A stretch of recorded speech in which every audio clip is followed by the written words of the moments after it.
আমরা বর্তমান বিরামপুরের rail gate আছি। আমরা গাছ কাটতে গিয়েছিলাম, এটা রেল লাইন ভাই, রেল লাইন দেখতেছেন। ট্রেন আসেনি এখনো, পিছনে গাড়ি, ট্রেন এখনো আসেনি।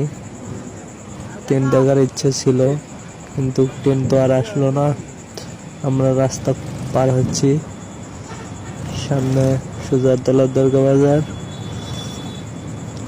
পিছনে বিরামপুর। এই যে ভাই রেলগেট পার হচ্ছি,